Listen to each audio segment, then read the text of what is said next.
Hey everyone, I'm Meredith and I'm here with Tai Yasue of Square Enix, and we're going to talk about Kingdom Hearts 2.8 Final Chapter Prologue. Now there is a lot to cover in this, so why don't you just give us a brief overview of what the game's about? Okay, I'm very excited to be here. There are actually three Kingdom Hearts experiences in this compilation. First of all, there is Kingdom Hearts 0.2, Be Birthed by Sleep, a fragmentary passage. That involves Aqua, and it's a continuation of her story after Birth by Sleep. She's sort of trapped in this dark world, and she sort of wants to escape.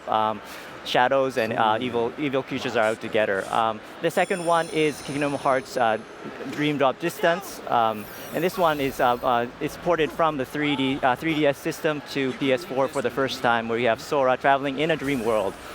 And finally, there is the movie, which is called Kingdom Hearts Key back cover, and this is sort of linked to Key Unchained that's available on mobile, and it sort of depicts the backstory of that, and it involves the foretellers. There are foretellers in that story, and you can see it on a cutscene.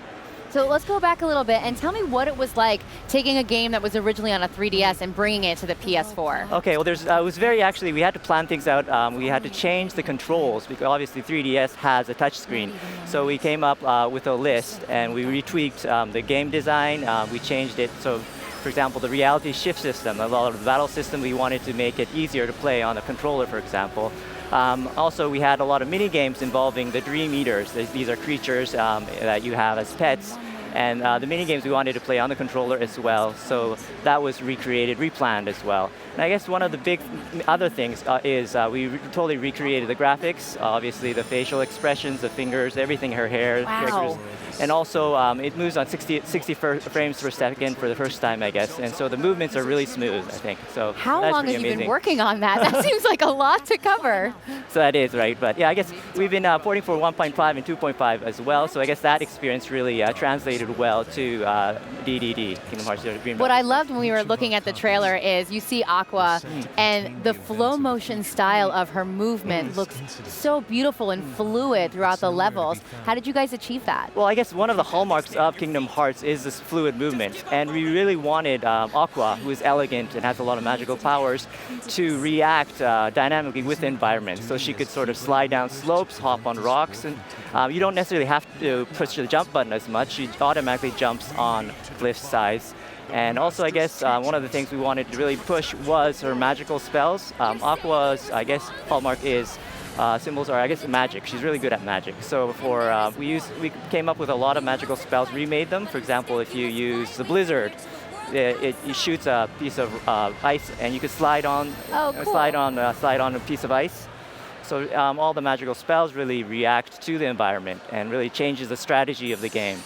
Now this is actually kind of linking previous stories to future stories. So how do you guys go apart that with making the narrative seem linear? Okay, well, I think there's a deep Kingdom Hearts arc story, I guess, underlying the whole Kingdom Hearts series. Kingdom Hearts Key back cover, it really depicts the history of Kingdom Hearts with the Keyblade Graveyard, and why there was a Keyblade War, for example. And so that is the first, I guess, first timeline story there. For 0.2 and Dream Drop Distance, that just proceeds directly to Kingdom Hearts 3. So that's really like a prologue. In Kingdom Hearts Dream Drop Distance, Sora wants to become a Keyblade Master, so he goes on, he trains in different worlds to become that. And for 0.2, Aqua, who is a very important character in the Kingdom Hearts series, you sort of understand her pain when she's trapped inside this dark world. Now there's a question I'd love to ask, because it kind of drew a lot of attention when she said this part of the, I think it's actually coming up in the trailer that we're looking at. She looks up at the night stars and she says, "Oh, I miss you, my friends." And then we hear the voice of Terra talking with her. What's going on with that? There's right there? a lot, yeah. She is really missing her friends, and I think she's very lonely, and I think she sees a lot of things, and she wants to, I guess, return to her friends. And I think by playing that, you sort of understand, you want to sort of help her. And I think it really here, we're looking at it right now, yeah. I think it gives meaning to the players when they're playing Kingdom Hearts 3, because all these Aqua and all these characters are really connected to Sora.